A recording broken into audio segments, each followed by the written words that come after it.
òtítọ́ agbéwárò. Ọ̀rọ̀ mi òtítọ́ agbéwárò. Dọjọ́ alẹ́ òtítọ́ agbéwárò. Ẹ̀yin ará mi òtítọ́ agbéwárò. Dọjọ́ alẹ́ òtítọ́ agbéwárò. Ẹ̀yin ará mi òtítọ́ agbéwárò. Dọjọ́ alẹ́. Hallelujah. Hallelujah, hallelujah. The light was cut off and I have to wait for 1 hour or a little more. But hopefully we will have the rest of the time without light out. It's not common, but it happened today. Now, we have read Genesis chapter 14, and we started discussing it. So now let's go forward. There's no need to go back. We met Chedorlaomer and all his other kings that joined hand with him. And they chose to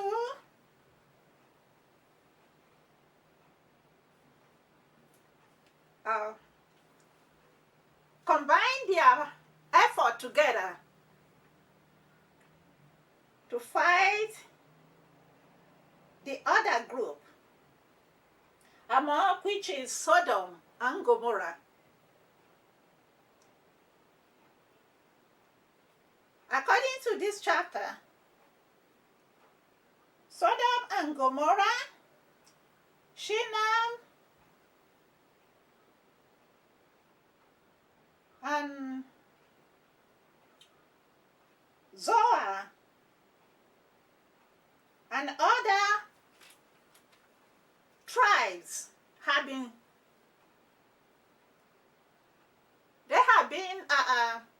paying tribute to Chedorlaomer and his other kings, as it was mentioned here. Let me just read verse 1 alone, because the names are hard to call. And it came to pass in the days of Amraphel, king of Shinar, Arioch, king of Elazar, Chedorlaomer, king of Elam, and Tidal, king of nations. Verse 2 says, that this made war with Bera, king of Sodom, and with Basha, king of Gomorrah, Shinar, king of Admah, and Shemeba, king of Zeboim. So we are not going to be mentioning the other names because I don't know how to call them correctly. But this group of kings, they have war before, and they conquer all this land of Sodom and Gomorrah and Zoar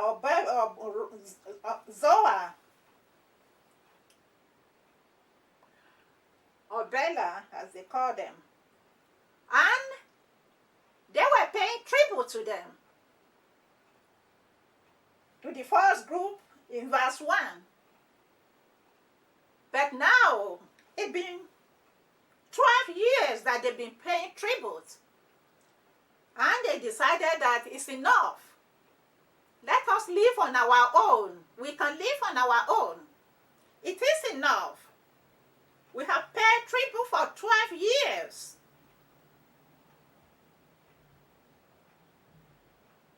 in the 13th year, they rebel. And they want to stay on their own.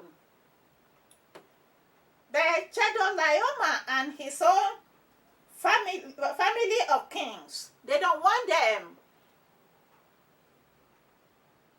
to be independent. So they decided that they're going to war against them again.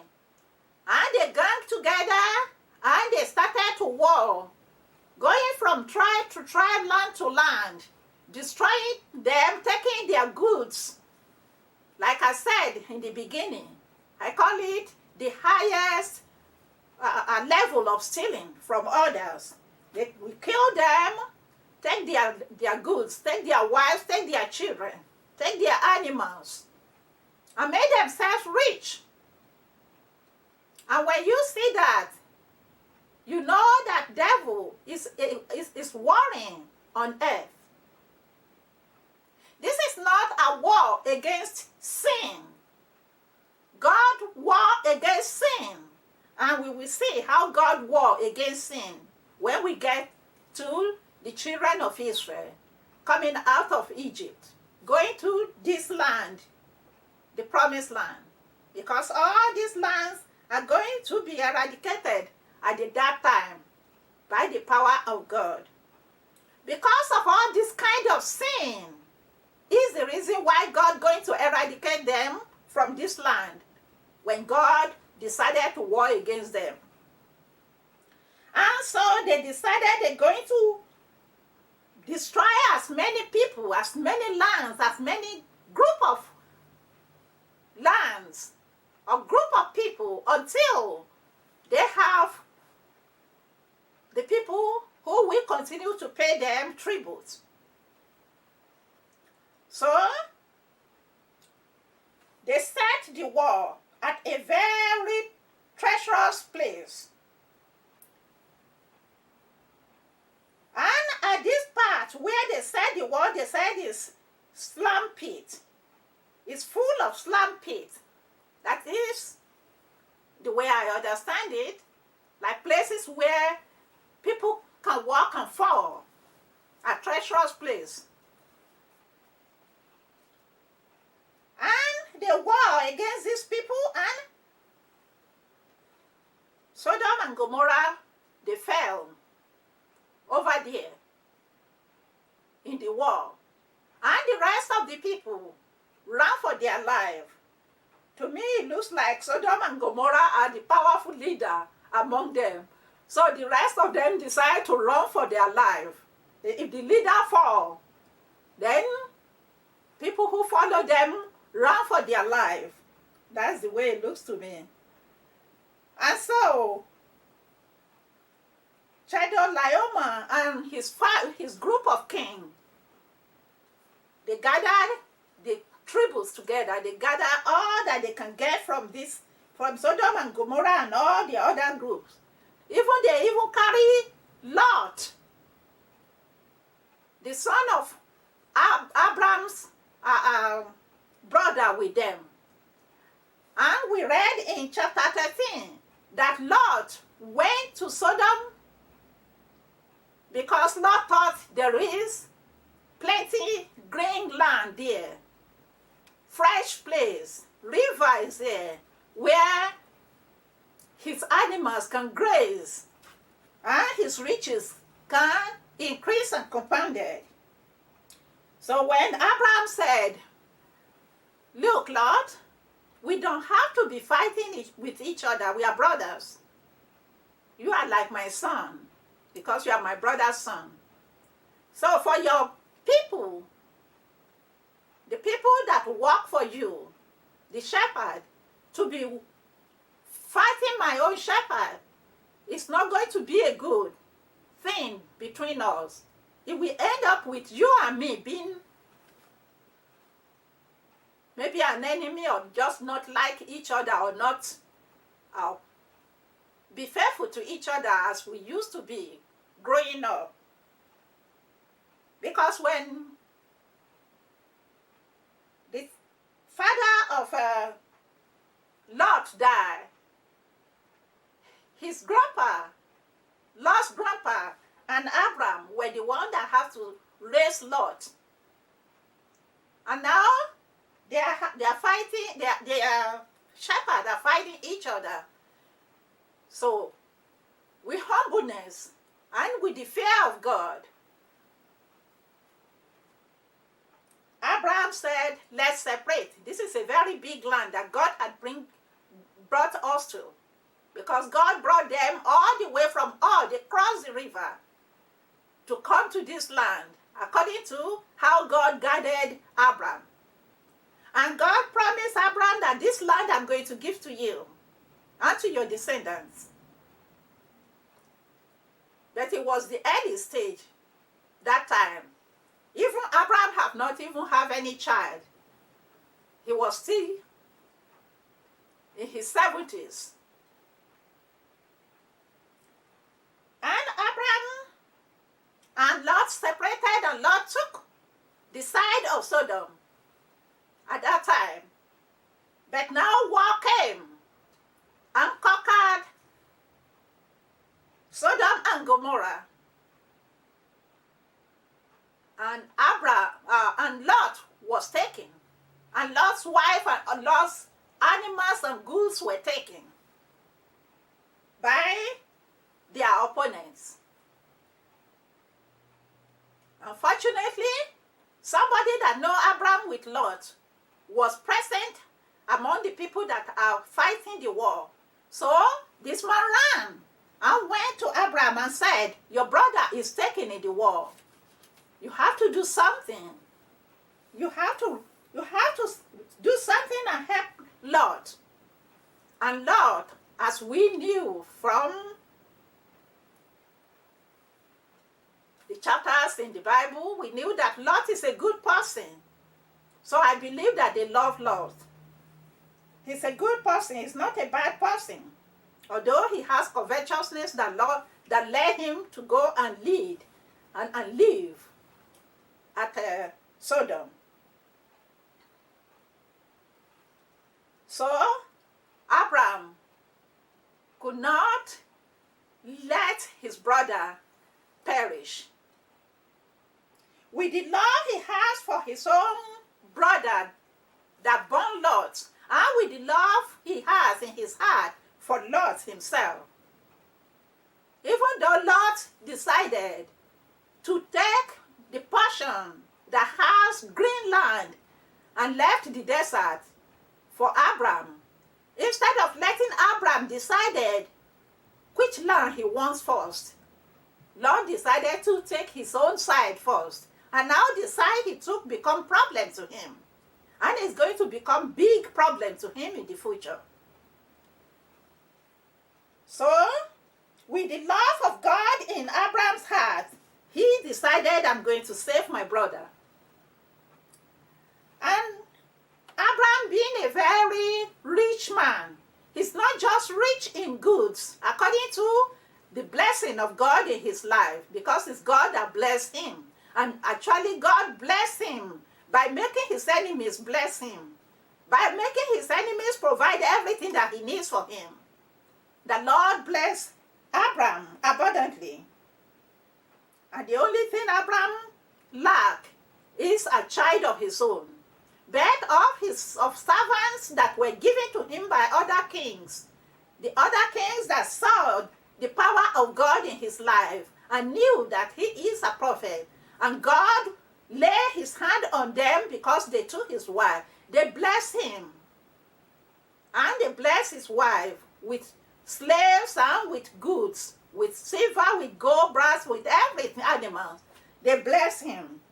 And Abraham had now have so many slaves, and slaves have born children in his own house. And Abraham has, according to this chapter, 318 war men in his own family, his own household. And Abraham, they have raised some. These are not all the children they have, but some of them are raised. that in case there is war against Abraham's family, they can fight the war. Like the Bible said, children are the blessing for their parents. They will answer the enemy at the gate. So, when the enemy come against Lot, Abraham stood up for him and gathered his slaves together, the ones that are trained to war, 380 men, and they rose up and they went and fought against Arioch and Chedorlaomer and all of and Tidal and all of these kings. They went and fought against them and they delivered Lot. They did not just deliver Lot, they delivered some other people that are left, because they went, it was in the night when they went and ambushed them and they fought them and conquered them, and they brought all the goods that they have taken from all these people. They brought them all back, and they brought Lot and his family, wife and children back. And when this happened, the king of Sodom was very, very grateful to God and to Abraham. He knew for years that Abraham is a just man, and he's a holy man, and he's a humble man too. And that Abraham worshiped God with all his heart and all his mind and all that he has. And when God gave Abraham the power to overcome these evil men, he came with wine and with bread to say thank you to Abraham. And Abraham respectfully honored him too, because this man is not just a king, he's also a priest. So Abraham paid tithe, which is very important to you and to me. Abraham paid tithes to Melchizedek, king of Salem, the king of Sodom.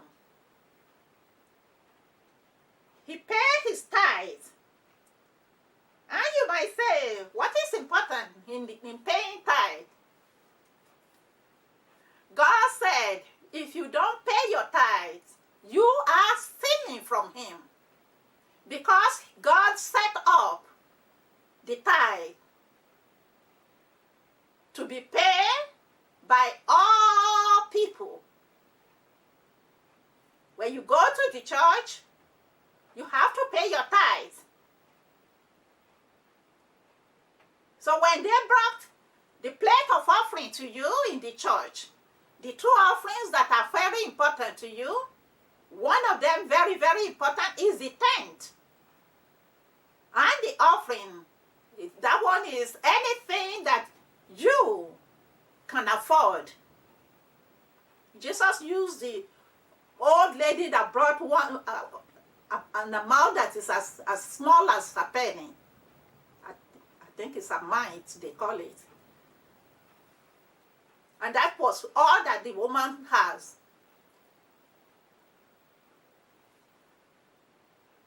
This is important to you and to me.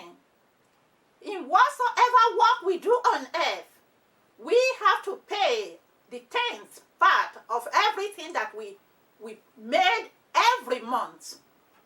We pay the 10th every month. But the tithe, maybe every week, every Sabbath that we go to the synagogue, to church, to worship God, we pay the offering. Whatever your heart desire, you pay it unto God, whatever amount. But the 10th is very important. You have to pay the 10th parts of everything you owe every month. Not what you make every month.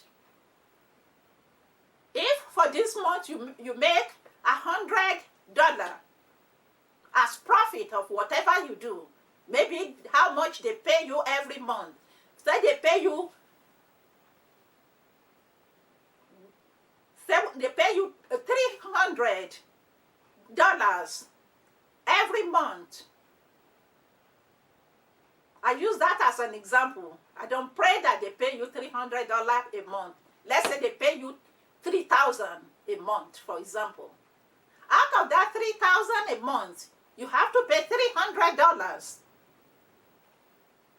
to the house of God. That is your tenth. The tenth part, you divide every amount of money you make every month into 10 parts. And one part of it, you give to the Lord. That is what the priests live on, because they spend their whole entire life doing the work of God. They don't do anything else. And the tenth of everything you make every month belongs to God. God said, I gave you everything. I even gave you your life. I gave you whom you are. You are my own. I only required 1/10 of everything you make every month. And it doesn't matter what job you do. If you're a salary earner, you bring 1/10 of your salary. If you are a farmer, you bring 1/10 of what you grow. The same thing with every other job that people do to live on earth. 1/10 of everything that we own belongs to God. Now, that is very important that we need to bring out of this chapter that we read today. Another thing we can bring out from this chapter today is the fact that Melchizedek, his name is mentioned on this chapter alone in the whole Bible. He's a righteous man. He feared God. He's not just a king. He's a king that spent his life to honor God, to worship God, to lead his people in the way of God, to lead his people to worship God faithfully. So he's a priest, a king and a priest. That is why in the Bible they use this man, this king, Melchizedek. They use him as an example of Jesus Christ, who is our everlasting priest and king.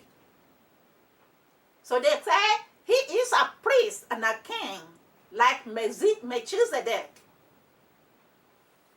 They will not use him like that if this man is not a righteous and holy man. So whatever position you own, whatever position that you have on earth,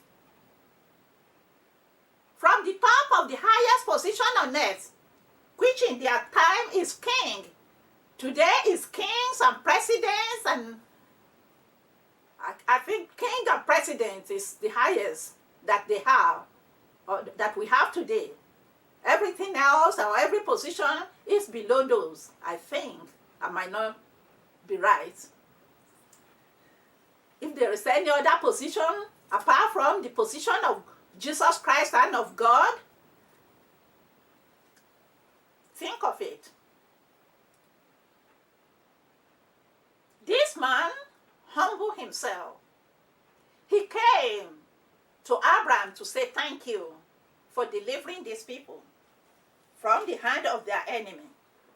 Now you have to understand that whatever you do on earth, you have to make sure that you do not oppress anybody. Oppression has its own limit. And oppression should not even be mentioned in our life. is a bad thing to do. Oppression is against the will of God. And this King Chedorlaomer Arioch, Tilda, and the rest of them, they have been oppressing other people for a long time. 12 years is a long time. And they have been oppressing these people far more longer than that. This is 12 years of them paying tribute to these kings so that they will not have problems, so that they can live in peace on their own land. That oppression should not be mentioned among us. The spirit of oppressing others should not rise in our heart. It's a spirit of arrogance. It's a spirit of the devil. It's a spirit, the spirit that says, I want to rule over. I want to rule over these people. I want to rule over my neighbor. I want to rule over my co-worker. I want to rule. I'll give you a good example.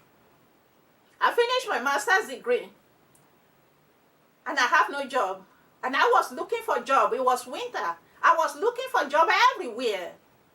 My children are in the house. They are finishing their high schools and going to college. My husband traveled, went to Nigeria, and I have little money to live on with my children. The little money my husband left for us. And sometimes when he traveled like that, his journey extends. He might not come back at the right time that he mentioned that he will come back. So I started looking for a job. And I couldn't get any job. So I find this job. That is where they make disc. The disc that we put, the DVD and CD disc. And I went there to work. It's a temporary job that I want to take it so that I can have something to do in case my husband don't come back on time. And when I got there, I find that most of the people that live there, that work there, they are from jail. There are people that come from jail, and some people have disability, and there are a lot of people that come from other countries are working there. And a lot of black people are working there. In my case, I am just like everybody else, looking for jobs, so I have to work there. It doesn't take a time, doesn't take a long time before this very young girl, very, very young, I mean, about the age of my last born, and she came and she gave me a broom. And she said, start sweeping. And I started sweeping. My heart said, my heart said, start sweeping. So I started sweeping and she asked me. After I'd been sweeping, she said, what do you come here to do? She started asking me questions about my life. And I said, what about you? I told him, I said, I just finished school and I come here to work. And I said, what about you? And she told me that she was a high school girl and she got pregnant. And she dropped out of school, and so she has to work to raise her baby. And she asked me more questions. So I have to explain to her that I just finished my master's degree and I'm looking for a job, but this is the job that I got for right now. And she looked at me and she turned away and walked away. And she never come back to that work after that day. She'd never come back.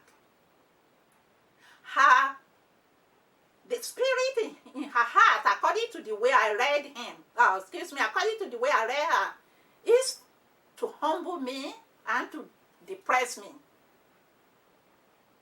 That is how, and I have been through all of this for many years in different places. When they see you as a foreigner, you are not speaking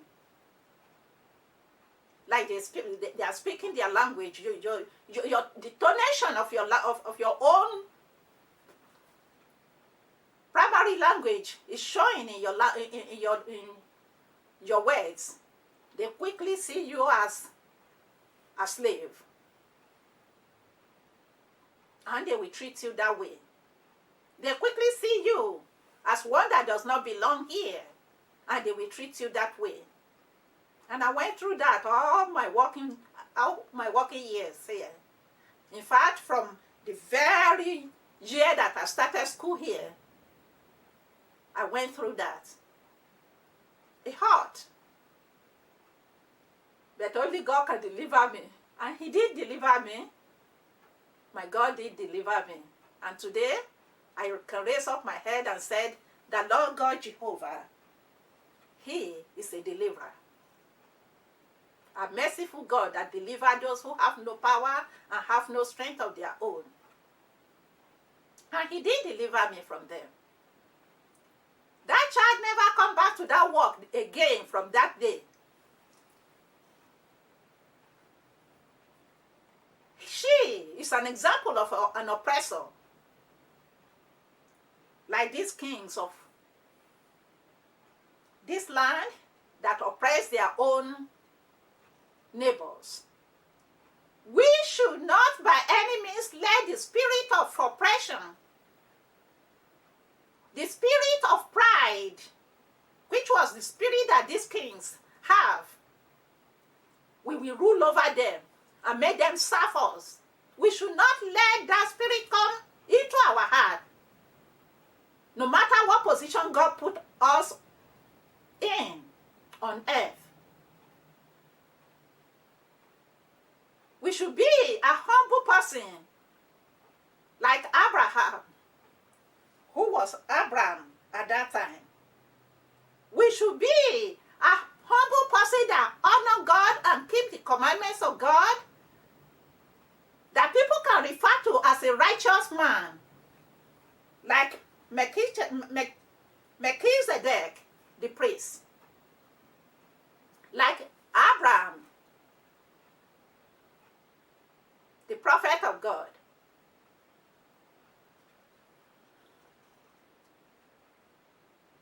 And we should, at all time, remember that every human being on earth are our brothers and our sisters and our neighbors. And we belong to each other. We are all related. We are all related by Adam and Eve, the first man that God created and the first woman that God created, that have the first children and multiply and replenish the earth. And today, we have all this land covered by human race. God created two people and blessed them to multiply and replenish the world. And they did. And we are all replenishing and multiply on earth today. So we have people covering all the world, but we are all connected. We are all brothers and sisters. We all should live for God, our Creator. We all should honor God, our Creator. We should all live as a righteous and holy person. And a righteous and holy person is a person that keeps the commandments of God and live for God. Like Melchizedek, like Abraham. And Abraham taught and teach his household to fear God. And they did. And when Abraham looked at Lot, he did not look at Lot as he chose the land. See what happened to him now. Let him bear it.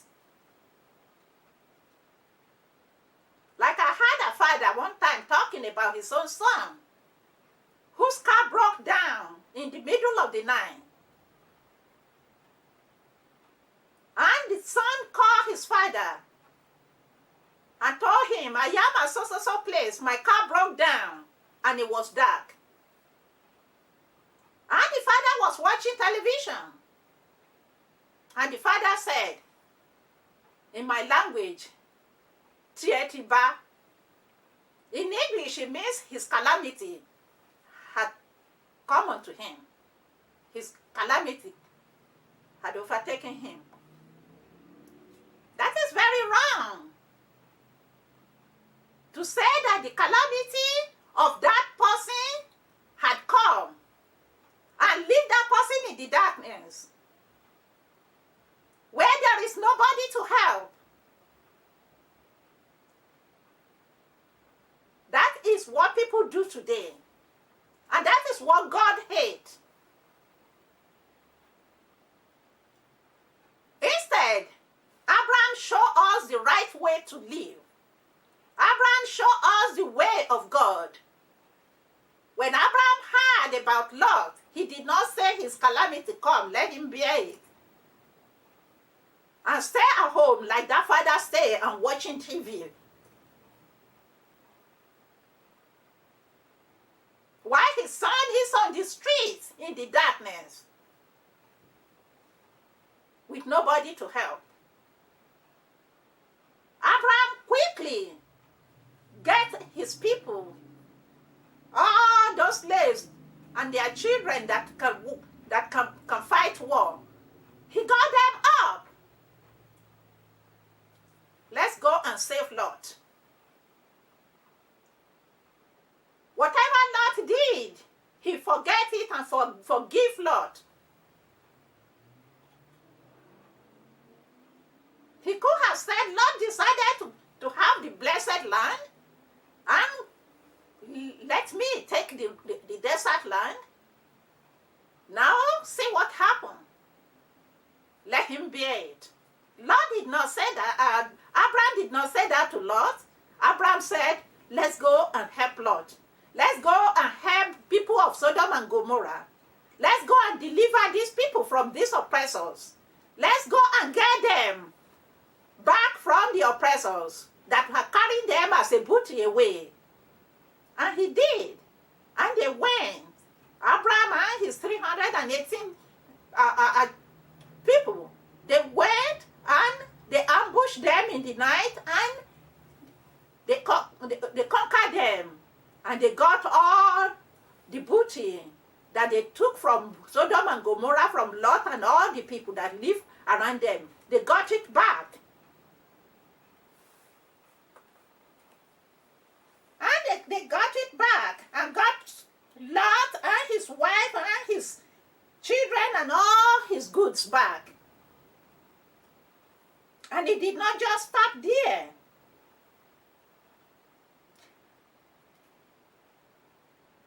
I'm going to read from verse 20 to 24. In fact, it started from verse 18. And Melchizedek, king of Salem, brought forth bread and wine, and he was the priest of the Most High God. That is, he is a priest of the Creator that created heaven and earth. And he blessed him and said, Blessed be Abraham of the Most High God, possessor of heaven and earth. And blessed be the Most High God, which had delivered thy enemies into thy hand, and he gave him tithes of all. And then in verse 21, and the king of Sodom said unto Abram, Give me the person and take the goods to thyself. That is a very good example for you and me. This man did not come, say, let me go and give him wine and give him bread and entice him so that he can share the booty with me. No. He came to bless Abraham and his people, to thank him for for what he has done, and to deliver the people that he rescued and take them back home. So when Abraham paid tithe to him, he said, no, I don't want the tithe. I'm not looking for, I want to share what you get from this war. I just want my people that you save. I come to thank you and to welcome my people back home. And Abraham was so happy. And he said to Abraham, he said, and the king of Sodom said unto Abraham, give me the persons and take the goods to thyself. He said, everything that you get as booty from those people back, you can have them all. You know, he is the king of the land. He said, you can have them all. They belong to you. Because you fought the fight and delivered them. But Abraham wants to release the people, and Abraham wants to pay tithe also.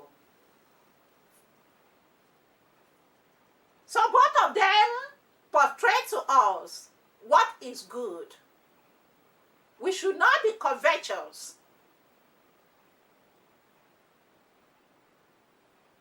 The priest, Melchizedek, is saying, is telling us, is explaining, is letting us know that greediness, covetousness is not part of my life. And Abraham is also portrayed to us that greediness, covetousness is not part of his own life too. So they both are saying, you keep what you have and give me what belongs, what I have. What Melchizedek have is his people that live in his land. And Abraham is not taking these people, he just rescued them from the hand of their enemy. So Melchizedek came to welcome them back home. And Abraham wants to say, you are the priest of God. I have to pay my tithe to you. So they are both honoring God in their life. And Abraham said to the king of Sodom, I have lifted up my hand unto the Lord, the Most High God, the possessor of heaven and earth, that I will not take from a thread, even 2 shoe lashes, and that I will not take anything that is thine, lest thou should say, I have made Abraham rich. So what Abraham is saying here is, I do not go there to fight so that I can have possession. I don't want any of this possession. They belong to your people, and they belong, when you take your people back, let them take these possessions with them. It is their own. I only go there to help to rescue them and to rescue my brother. I'm not after possession. That contrast between Abraham and our people today. Because today, and that contrast between Abraham and those kings that are fought these people. Because those people come with greediness of heart. They come with covetousness. They come with pride. They come to destroy. They come to kill.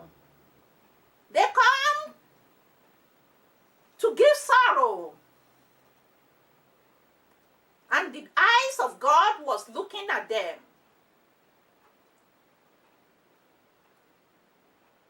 When you see their life, you can see that they are breaking every law of God. And they are taking another man's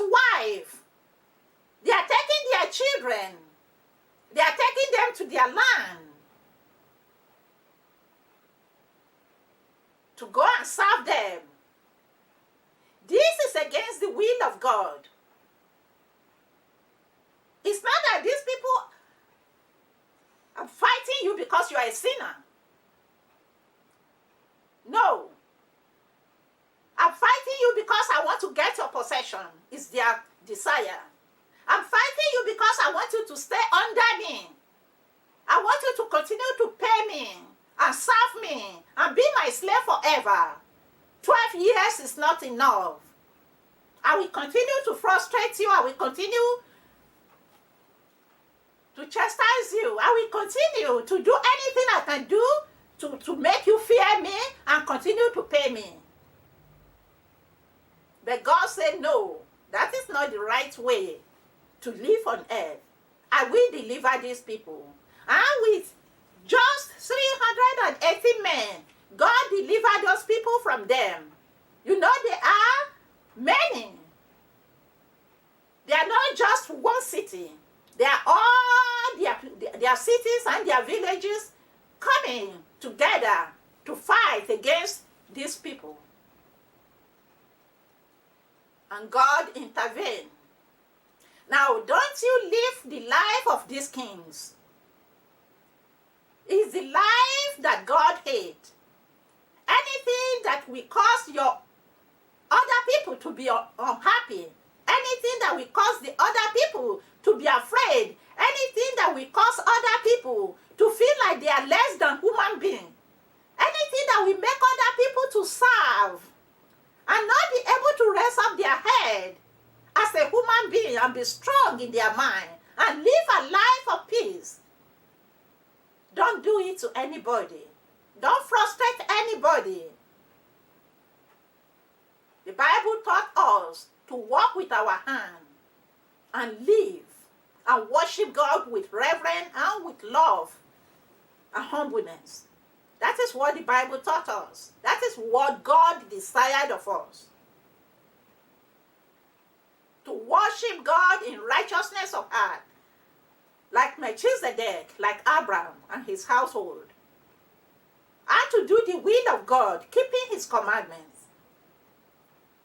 Depressing others and dishonoring and stealing from others is not the way of God. So Abraham is saying, I go there to help to deliver my people. And I'm happy that I'm able to deliver all other people. God had helped me to deliver my brother and his household, and God helped me to deliver other people. But their things is not what I'm after. You can take your people and their goods along. It belongs to them. I have promised that God, and I show you the kind of person that Abraham is. Before he left home to go for this war to deliver his people, he had prayed to God. He had prayed fervently to God. My God, he had prayed. Help me to deliver my brother Lot. Help me to deliver my brother Lot and these people. Please. And he vowed, if you will help me to deliver them, I'm not going to take one little thing out of their goods. Just help me to deliver them. I just want them to be alive and come back home. And God heard his prayer. So we should live in prayer. We should live in anything we do on earth. Not until war comes. Every day of our life, we should tell God in prayer before we go out. And as we come in, we come and thank him. We should live our life to honor God. We should live our life to bring glory to God.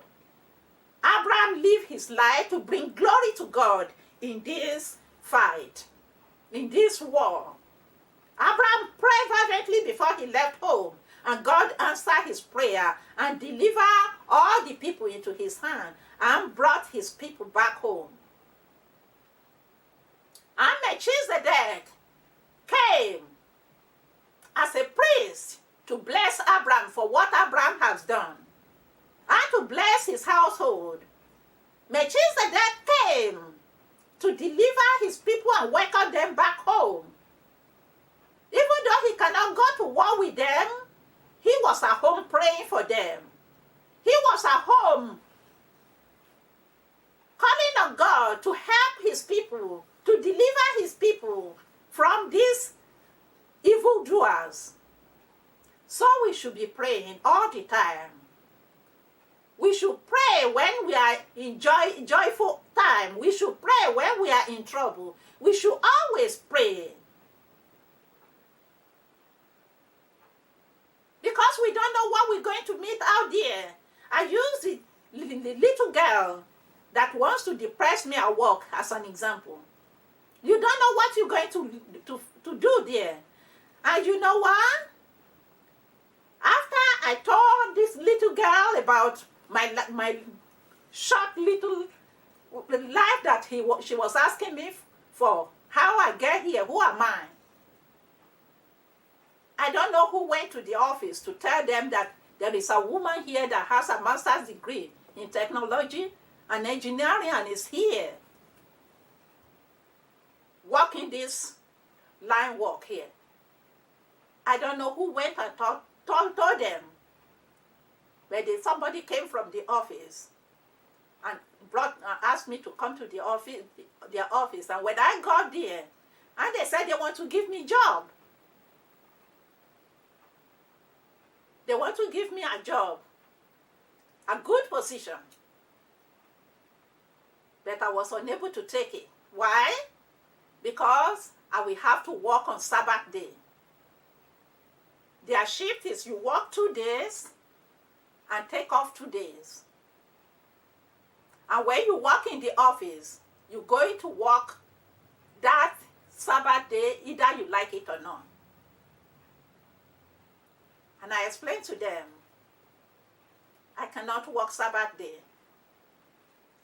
I have to rest at home and worship God on the Sabbath day, which is Saturday, the 7th day of the week, as God had laid it down for us in the beginning of the world, that he made heaven and earth and all that in it, or in them is, and he rested in the 7th day. And the 7th day, he hallowed it and blessed it. And that is the only day that we human beings have to rest from all our labors on earth. The Sabbath day, the 7th day. They call it Sabbath. We call it Saturday. It is the end of the week. It's the last day of the week. So, you worship God on the 7th day of the week, which is on the Sabbath day, the Saturday, the day of rest for God. It's the day that God extends to us. It's the only day that is blessed for us. The rest of the day are cursed because we have to work. That is the only day, the Sabbath day. Saturday is the only day that we have to rest. All the days of our life, every Sabbath day, we have the pleasure to rest from all our labors and have peace. And rest in God. So remember that. So I told him, I told them in the office, I cannot work the Sabbath day. And they felt so sorrowful. And somebody said, what kind of person are you? We are taking you off the line and give you this big job with blessed salary. And you said you cannot work that day. You cannot work, receive that position because of one day. And I said, that day belongs to God. He gave it to me, to all of us to rest.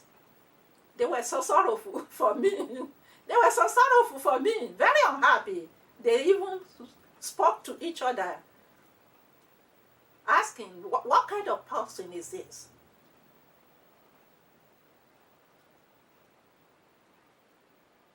It is important to you and to me that we rest on the Sabbath day. I'm just using that as an example of how people, when we are doing the evil we are doing on earth, the eyes of God is watching. Is watching each and every one of us. every blessed day, every hour, every nanosecond. The eyes of God is watching us. So be careful of what you are doing to your neighbors, to your brothers, to your sisters, to everybody that live around you, wherever you find yourself on the surface of the earth. Take them all as your brothers and sisters. Take them all as your family. Take them all as your relatives, because we are all relatives anyway. Honoring God in all their lives, and let them see the light of God in you. Let them see the glory of God in you. Let them see the power of God working miracle and working his own power in you. The life of Abraham display all of those truths. And the life of Melchizedek display all these truths. They both pray fervently. They both work together to keep their own people safe, no matter what.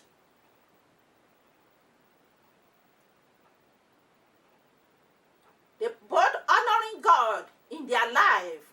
None of them is looking for what belongs to others. There's no covetousness in the heart of both Melchizedek, the priest, and the king, and Abraham, the prophet of God. So Abraham did not take anything, not even the shoe latches or anything that belonged to anybody. He did not add it to his own thing. And the king to his people and the tithe that was paid to him, and all the goods. Abraham added, verse 24, he said, save only that which the young men have eaten, and the portion of the men which went with me, Anna, Escort, and Mamre. Let them take their portion. The way they mention these three names, to me, it seems like these men are not one of the 380 men of Abraham. It looks like they are one of the people, because they told us, they said, one of the people that was at the war came back home and told Abraham about this. And they told us that Abraham, or that man that came to tell them, they told us he belongs to the group that are confederate with Abraham. That is, they work together. They don't just live together. They work together to solve their problems. So it looks to me that Anna and Eshcol and Mamre are the people that does not belong to Abraham, that went back to the war to go and fight and deliver those people. And Abraham is saying that those people, those three men, they can have their portion of the booty they brought back. Everything else should go back to the people of Sodom and Gomorrah. And this is a good example of whom we should be as we go through the journey of life.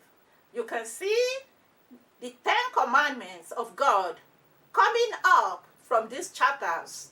And you can see the work of the devil coming up from these chapters. It is the work of the devil to try to oppress people. It is the power of the devil to say there is no God and nobody will take you away from me. You have to serve me and me alone. There's no freedom for you. It is devil that is doing that kind of thing. And you will learn more about this as you read through the pages of the Bible. Even when God war against this land this land that Abraham is living on, the land of the Amorites, the land of Canaan, where Abraham was living at that time, and Lord, when God came to fought against these people and to give that land to the descendants